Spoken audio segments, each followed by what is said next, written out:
Merci beaucoup Ève-Marie. C'est le moment pour nous de garder nos Bibles ouvertes et d'inspecter, de regarder un petit peu ce que Luc vient de nous dire, poussé par le Saint-Esprit. Regardez le verset 4 par exemple, à partir de la deuxième partie. C'est la voix de celui qui crie dans le désert, disait le prophète Ésaïe, « Préparez le chemin du Seigneur, rendez droit ses sentiers. » Le Seigneur dont Jean parle ici, dont que Ésaïe avait promis, c'est Dieu lui-même. C'est Dieu lui-même qui vient au milieu des hommes. Alors je ne sais pas comment ça résonne pour vous, mais je ne suis pas sûr qu'on mesure encore complètement toujours l'enjeu de cette affirmation. Dieu vient au milieu des hommes. Ce qu'il y a, c'est qu'il ne s'agit pas pour nous de prendre nos présupposés humains, l'idée qu'on se fait de Dieu à partir de nos propres ressentis, de nos représentations humaines, et puis on se dit « Ah oui, c'est ce Dieu-là qui vient ». Il s'agit du Dieu vivant tel qu'il a décidé de se révéler dans la Bible. Le Dieu créateur, invisible, tout-puissant, souverain, entièrement saint, entièrement juste, entièrement bon, si pur qu'aucune forme de mal ne tient même une seconde dans sa présence. Voilà le Dieu dont il est question, le Seigneur de ce verset 4. Et le chemin doit être préparé parce que le Seigneur Dieu vient. Et regardons à nous-mêmes, en étant honnêtes, en regardant qui nous sommes, en regardant de ce dont nous sommes capables, cette présence du mal en nous, du mal que nous subissons, malgré nous ou avec notre consentement, le mal qui nous habite, ce péché qui nous ronge. Et Dieu vient dans ce monde et nous allons nous trouver dans sa présence. Qui est comme Dieu? Et qui peut tenir dans sa présence? Et Jean-Baptiste crie, et il vient. Quoi qu'en pense ce monde, quoi qu'on vous dise dans les médias, c'est le monde de Dieu. Et il compte bien venir pour le remettre à l'endroit. Si Dieu a toléré pendant si longtemps la révolte inacceptable des hommes contre lui, cette révolte qui sème inlassablement le mal, la destruction et la mort dans ce monde, eh bien sa patience a une fin. Le compte à rebours de ce monde sans Dieu a commencé. Le temps est fixé. Dieu vient. Et voilà la question qui doit nous occuper. Comment nous préparer à la venue de Dieu? Et si Luc nous donne un résumé du ministère de Jean-Baptiste, le précurseur de Jésus, lors de sa première venue, il y a 2000 ans, eh bien c'est pour nous aider à répondre à cette question de la bonne manière. Comment se préparer à la venue de Dieu? C'est ce qu'on pourrait appeler la plus grande rencontre de tous les temps. Et ce que Luc nous montre avec le ministère, à travers le ministère de Jean-Baptiste, c'est qu'il y a un seul appel qui soit à la hauteur de cette rencontre-là. Ce n'est pas n'importe quelle rencontre. Et l'appel de Jean-Baptiste est approprié par rapport à cette rencontre-là. Ce qu'il montre aussi, c'est qu'il y a un seul désir qui soit à la hauteur de cet appel. C'est que si on comprend bien l'appel, il y a un désir qui doit aller avec, une réponse que ça exige. Et enfin, il y a une seule personne, nous dit Jean-Baptiste, à la hauteur d'un tel désir, ce désir de se retrouver nettoyé devant Dieu et propre à lui faire un bon accueil. Arrêtons-nous sur les 9 premiers versets. Un appel à la hauteur d'une telle rencontre, de la rencontre la plus grande de tous les temps. Alors, comme Luc a le souci de, et on l'a vu dans l'introduction générale, Luc a le souci de l'exactitude du fondement historique. Alors son introduction ne nous surprend pas, hein. La 15e année du règne de Tibère César, c'est pendant que Tibère était César, alors que Ponce Pilate était gouverneur de la Judée, c'est le gouverneur romain sur la province de Judée. Hérode, le tétrarque, non, c'est pas Hérode le Grand, mais là, on a une série de fils de Hérode le Grand qui ont pris la suite de Hérode le Grand et qui règnent sur juste une partie de la Palestine actuelle. Hérode, tétrarque, c'est son titre de petit roitelet local. Il est roitelet de la Galilée, son frère est roitelet de l'Iturée, et aussi Lysanias est roitelet, tétrarque, d'Abilène, placé par l'empereur romain comme un roi local pour administrer une partie de ce territoire. Voilà le souci de Luc, c'est qu'on puisse situer historiquement le moment où tout a commencé. Et il le fait plusieurs fois dans son évangile. Mais dans la perspective de la venue de Dieu, c'est ce qui préoccupe Luc ici, dans la perspective de la venue de Dieu lui-même, cette liste impressionnante de chefs politiques confirme en fait le sentiment que l'enjeu se trouve ailleurs. Pas dans leur palais, pas dans les jeux de pouvoir, pas sur les cartes de la Méditerranée du 1er siècle où on bouge un peu les personnes qu'on place. Ça se trouve à un autre endroit, un endroit surprenant. L'enjeu se trouve ailleurs. Il faut se préparer à la visite de quelqu'un de bien plus important que César ou que le gouverneur local. Se préparer à une visite. Alors imaginez qu'il y a un pote qui vient boire une bière pour regarder le match de rugby cet après-midi. Je ne sais pas comment vous vous préparez, peut-être vous mettez des bières au frais et c'est tout, et vous restez éventuellement en habit de ville ou en caleçon, ça c'est pas un problème. Mais imaginez que par exemple vous receviez votre amoureux et votre amoureuse, vous ne vous préparez pas de la même manière. Donc il faudrait bien s'habiller, bien ranger, là je pense que, et puis préparer peut-être un petit repas. Imaginez que c'est un voisin que vous accueillez pour la première fois avec sa famille. Là, c'est pareil, peut-être que vous ne préparez pas de la même manière et votre maison, elle ne se prépare pas de la même manière. Et peut-être que vous changez même de langage, de manière de parler. Imaginez si, comme à l'époque, pas si loin que ça, mais enfin pour moi, c'est pas loin, mais pour certains, c'est très loin, dans les années 70, quand le président venait manger à la maison le soir. Imaginez comment vous préparez ça, un tapis rouge, je ne sais pas... Enfin, on est peut-être dans nos petits souliers, mais on ne se prépare pas de la même manière suivant la personne qui nous rend visite. Et Dieu lui-même qui nous rend visite. Comment est-ce qu'on se prépare à sa visite? Qui en a la réponse dans le ministère de Jean. Jean, qu'est-ce qu'il fait? Il prêche, verset 3, le baptême de repentance pour le pardon des péchés. Il s'agit de manifester un désir d'être transformé au plus profond de nous-mêmes.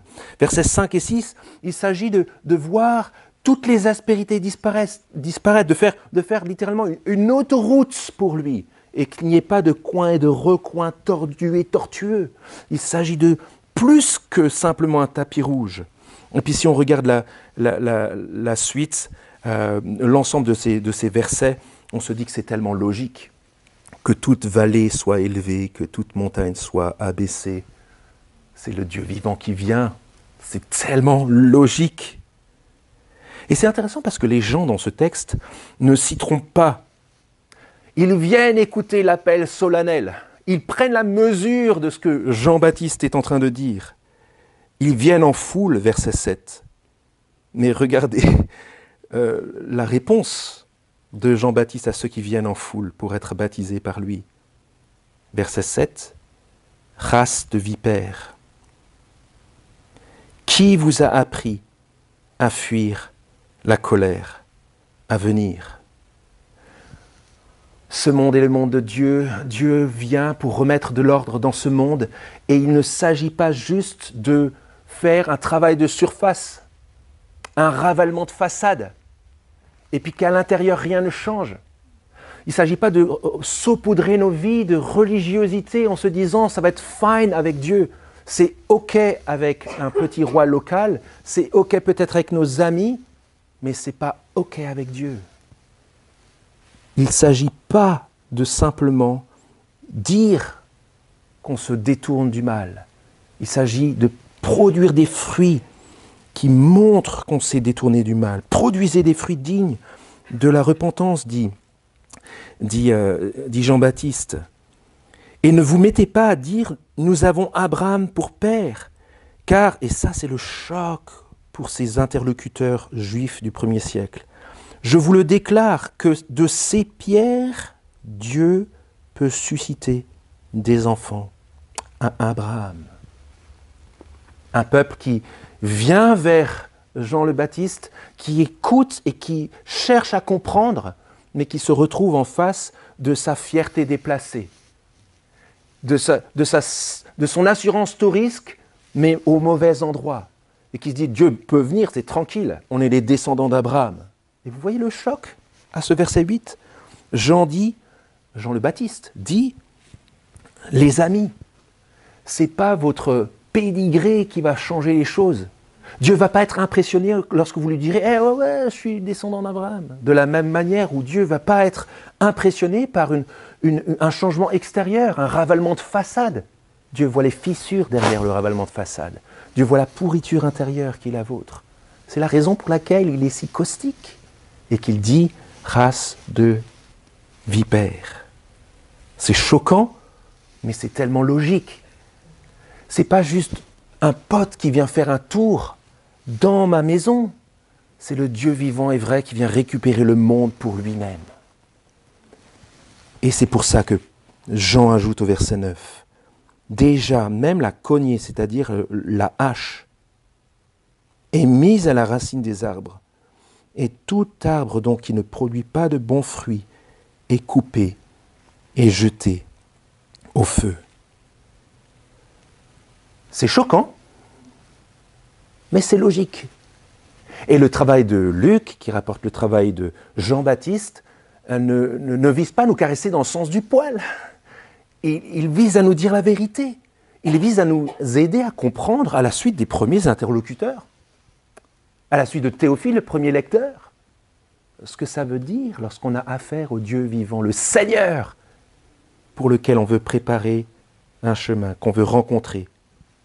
Et quel appel conviendrait le mieux à cet enjeu? L'appel de Jean-Baptiste est à la mesure de ce que ça veut dire que le Dieu vivant arrive dans ce monde pour demander des comptes aux hommes de ce qu'ils ont fait dans ce monde qui est le sien et de ce qu'ils ont fait de ce monde qui est le sien. Comment répondre à ce stade-là? La première chose qu'on devrait dire, c'est écouter l'appel solennel. La vraie échéance, le vrai aboutissement de l'histoire, le vrai enjeu, c'est la venue du Dieu vivant. Et c'est le jugement avec lequel il vient. Les empereurs Biden, Xi Jinping et Poutine, les tétrarques Emmanuel Macron et Olaf Scholz doivent comprendre qu'il y a quelque chose de plus grand et de bien plus important qui se déroule au milieu de leur empire et de leur règne, comme au 1er siècle avec César, Pilate et les autres tétrarques.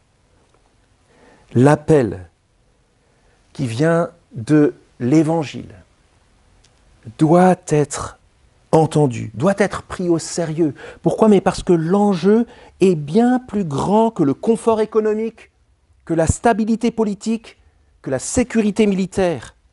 Le Seigneur vient. Et nous sommes là dans une suite de dynamiques par rapport à ce texte-là. Nous lisons un propos qui présentait les choses avant la première venue de Jésus. Mais le Christ, Jésus le Christ, le ressuscité, est celui qui revient. Et comme nous le disons dans le credo, il reviendra de là pour juger les vivants et les morts. Arrivons à voir que, d'une part, même si l'avertissement de Jean-Baptiste nous prend un peu aux tripes, nous choque, le jugement dernier est une bonne nouvelle. C'est une bonne nouvelle. Il est la manifestation que le Dieu de la Bible ne dit pas « c'est OK avec le mal ». Ça peut continuer, ce n'est pas un problème. Que continuer à proliférer ceux qui produisent le mal. Le jugement dernier, c'est le stop de Dieu contre le mal du monde. Et c'est une bonne nouvelle. Et la crainte vis-à-vis de cette échéance est appropriée. C'est normal qu'on tremble.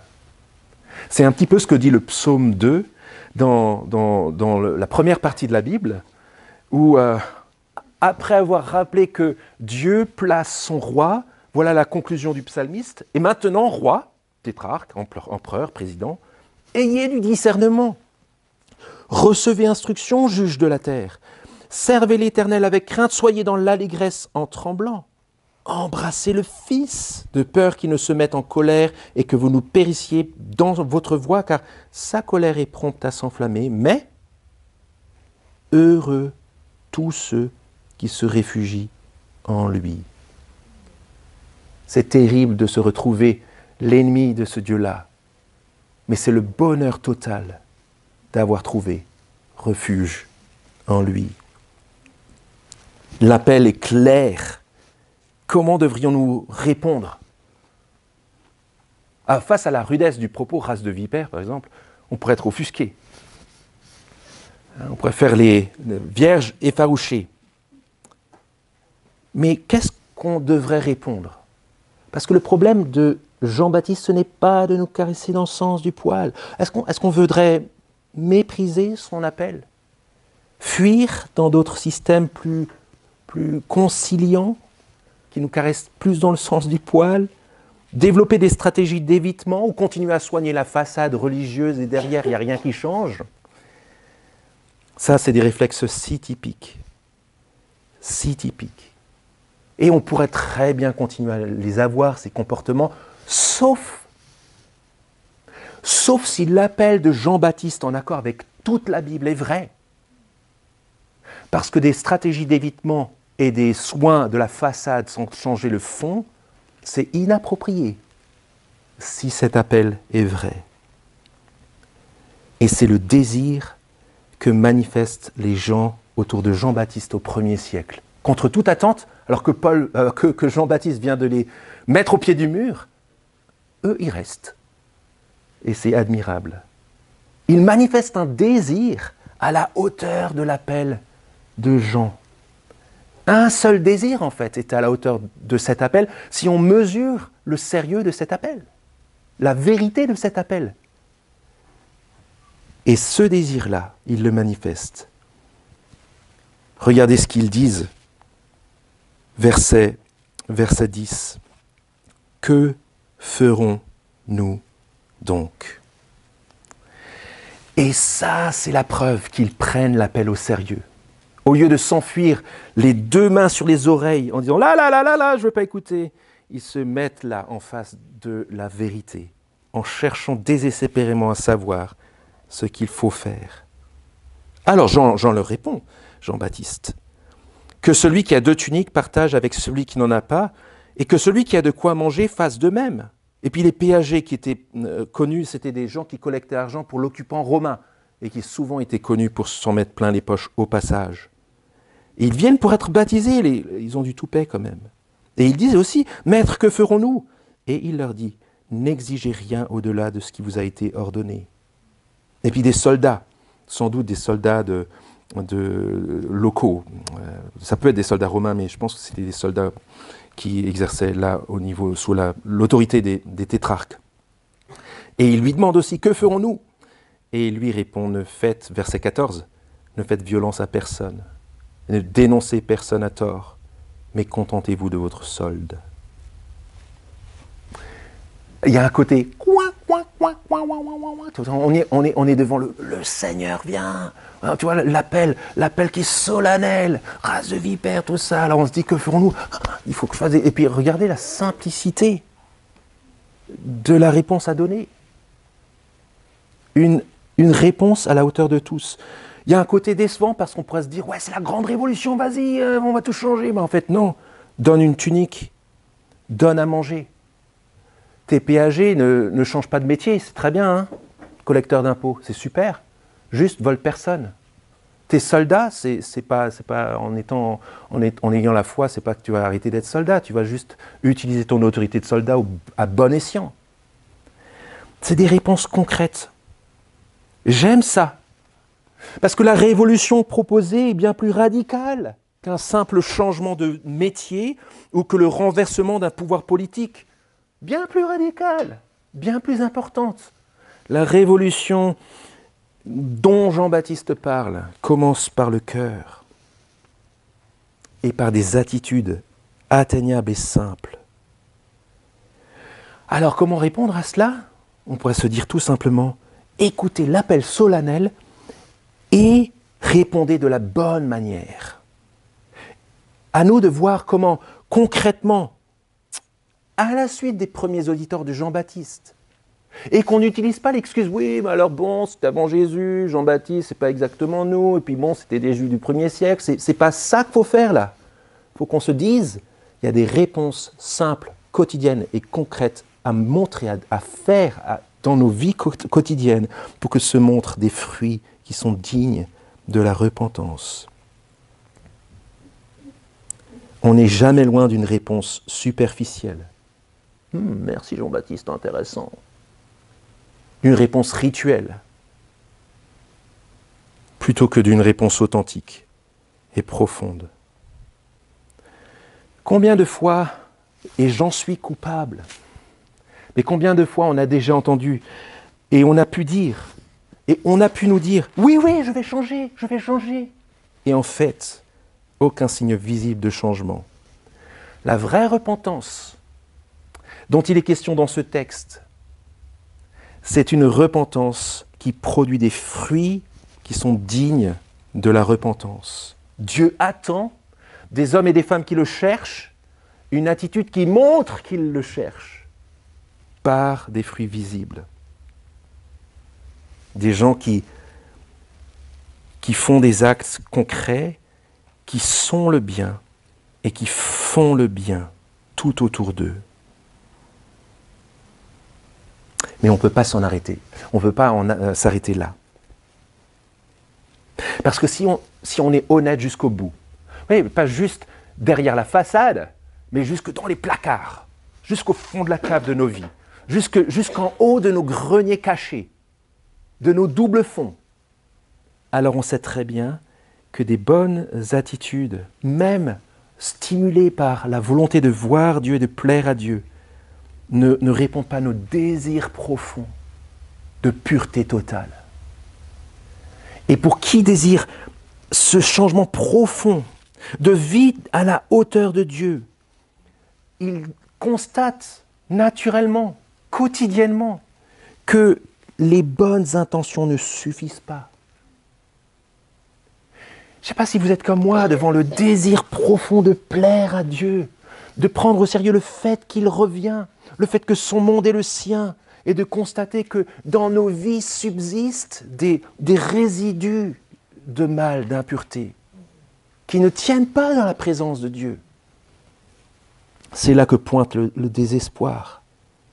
Ce mal que Dieu ne peut pas tolérer, que nous ne voulons plus voir dans nos vies, nous colle à la peau. Si seulement quelqu'un était capable, pas juste de montrer la voie d'une belle attitude. Là, il y a plein de gens comme ça dans l'histoire.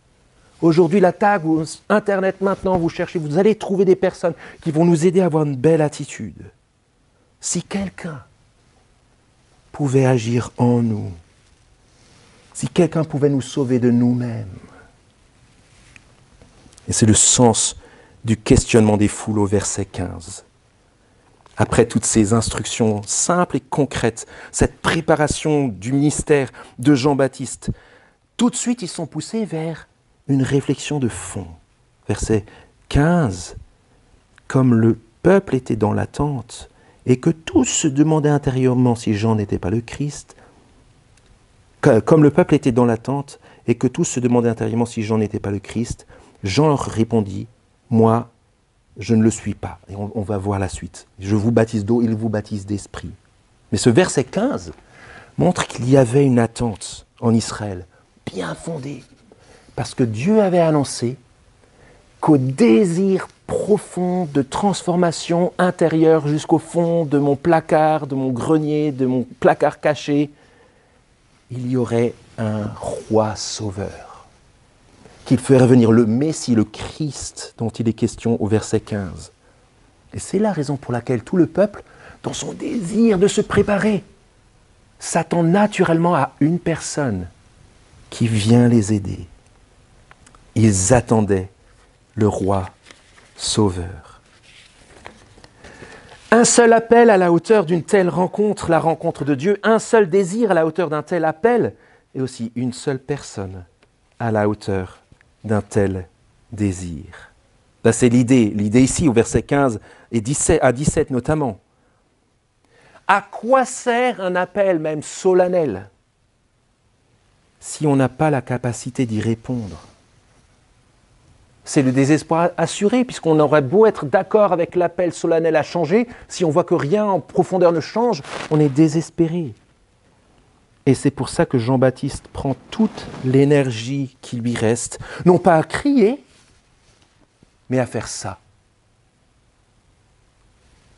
C'est ce que Matthias Grunewald a très bien compris dans son rétable d'Issenheim. Regardez Jean-Baptiste, vous le voyez ? Il est symbolisé à côté de la croix du Christ. Voilà. Son travail, c'est de pointer vers le Sauveur. Vers le Sauveur. Et regardez justement comment il pointe le doigt dans notre texte. Regardez ce qu'il dit de celui qui va venir après lui, verset 16. Donc moi je vous baptise d'eau, mais il vient, celui qui est plus puissant que moi. Je ne mérite pas de délier la courroie de ses sandales. Lui vous baptisera d'Esprit Saint et de feu.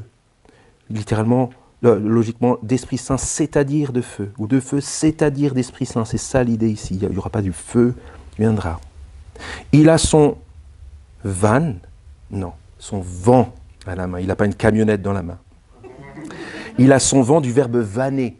Vous savez, la pelle dont se servaient à l'époque les paysans pour lancer les graines en l'air, dans le vent, et pour laisser retomber les bonnes graines et laisser s'envoler la paille, la balle qui est autour du grain, pour que seul le bon grain reste. C'est une image du jugement.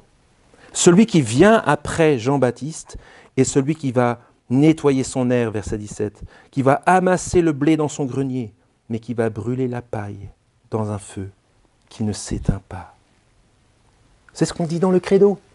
Le Christ va venir et il viendra du ciel pour juger les vivants et les morts. Le Dieu vivant s'apprête à entrer dans le monde dans la personne de son Messie le Christ, le roi promis, et il lui a confié la mission non seulement de juger la terre, mais avant ça, et c'est ce qu'on va voir dans la suite, de sauver tous ceux qui s'attachent à lui. Et en disant qu'il va baptiser de Saint-Esprit et de feu, Jean-Baptiste fait juste écho à des promesses que Dieu avait données des siècles auparavant. Par exemple, dans Ézéchiel au chapitre 36. « Je ferai, dit Dieu, à ce temps du Messie, je ferai sur vous l'aspersion d'une eau pure, et vous seriez purifiés.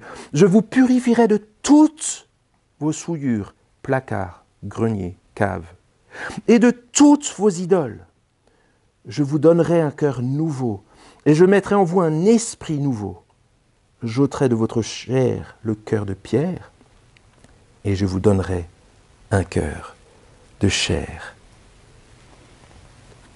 Qui est le Messie, le roi promis qui va faire cela, que Dieu a envoyé?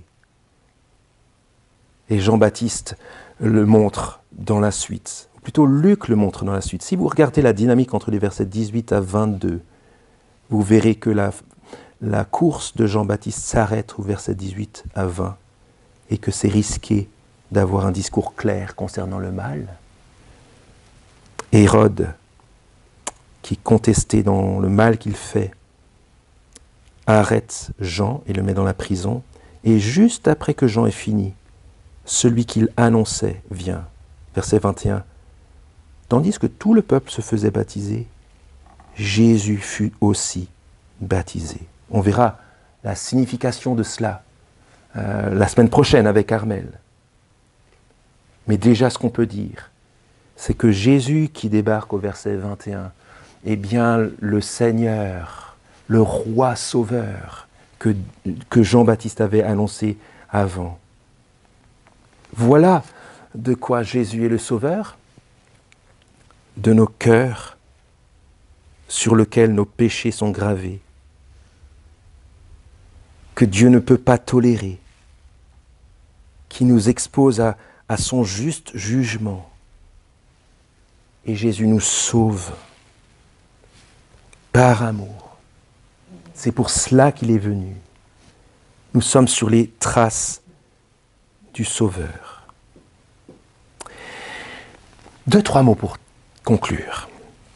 Comment répondre à cette description, première description de Luc concernant Jésus qui va maintenant commencer son ministère? Non seulement écouter l'appel solennel de Jean-Baptiste qui nous prépare à la venue du Christ, mais d'aussi bien répondre et de mettre nos vies en ligne et de se préparer, mais aussi de chercher la bonne personne. Là, dans cette partie-là de ce texte, de chercher la bonne personne. On peut avoir des leaders, des maîtres à penser, des auteurs qu'on aime bien, des philosophies qu'on suit et qui nous touchent, mais un seul a été donné par Dieu pour nous délivrer du mal qui est en nous. Cherchons la bonne personne. Nous sommes dans l'attente de la plus grande rencontre de tous les temps. Et c'est ce que je disais au départ. On est là dans l'attente de ce qu'on appelle la seconde venue du Christ. Le Christ est venu une première fois, et nous sommes dans cette dynamique dans ce texte, et nous attendons la seconde venue du Christ. Mais vous voyez comment la dynamique est la même. Le Christ va venir, et je l'ai martelé tout au long de notre méditation ensemble, Dieu l'a placé pour qu'il revienne pour juger les vivants et les morts, mais entre la première venue du Christ qu'on va voir là dans Luc, et la deuxième venue du Christ qui sera le jugement contre le mal, il y a le temps de la patience de Dieu. Dieu l'a envoyé avant le jugement dernier, pour que nous puissions être délivrés du jugement dernier. Alors qu'est-ce qu'on devrait faire en attendant? Bien sûr, mettre nos vies en ligne avec lui, mais aussi que tous nos êtres et que toute notre vie fasse comme Jean-Baptiste, pointer vers Jésus. Que nos amis, que nos ennemis, que les personnes autour de nous, au milieu de qui Dieu nous place, entendent un discours clair et courageux de la trempe et de l'ADN de celui de Jean-Baptiste, avec l'invitation à écouter l'appel solennel, à bien répondre d'une manière opportune et d'attendre la bonne personne. Je vous invite à un temps de silence sur ce texte-là. Pourquoi ne pas simplement relire ce que Jean-Baptiste dit de Jésus au verset 16 et 17 pendant ce temps de silence, et je conclurai notre temps par la prière. Prions silencieusement.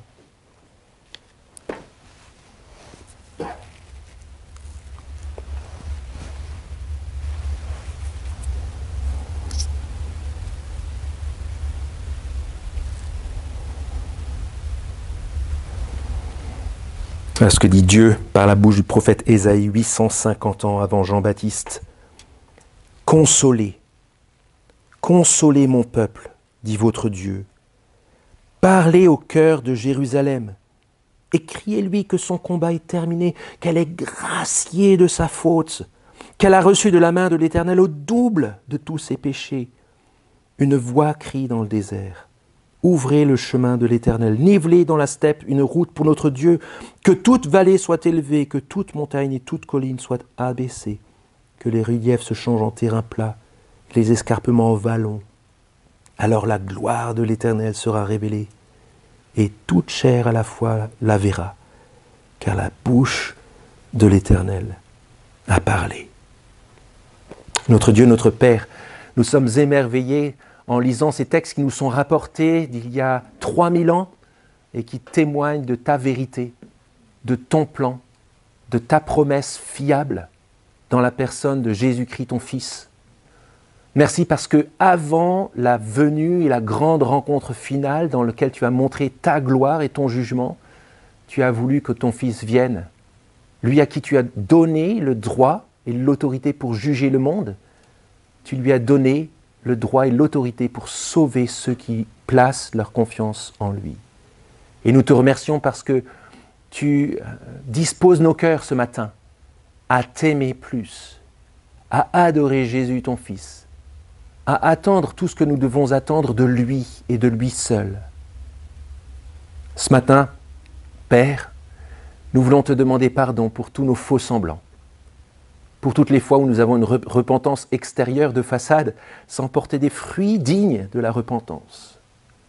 Et nous te demandons, Seigneur, que non seulement derrière le crépi, mais aussi dans les greniers, les galetas, les placards cachés, les recoins de notre vie, la cave et au fond de la cave, tu puisses dans ta grâce permettre que l'œuvre de transformation et de purification de ton Fils Jésus-Christ puisse produire du fruit. Merci parce que tout dépend de lui et que tu l'as donné pour baptiser d'esprit et de feu. Enfin, Père, nous te prions ensemble et nous te supplions pour celles et ceux qui, autour de nous, ceux que nous aimons, mais aussi qui sont encore nos ennemis, n'ont pas encore mesuré l'enjeu de ta venue, n'ont peut-être même pas entendu. Peut-être même que, l'ayant entendu, ils s'en moquent. Et nous te supplions, Père, que tu ouvres leur cœur, que tu tournes leur cœur vers l'écoute de la vérité, avant qu'il soit trop tard. Et que dans ta grâce, Père, dans ta miséricorde, leur cœur s'ouvre vers le Christ. Baptise-les d'esprit et de feu. Sauve-les, nous t'en prions, dans le nom de Jésus-Christ et pour ta gloire. Amen.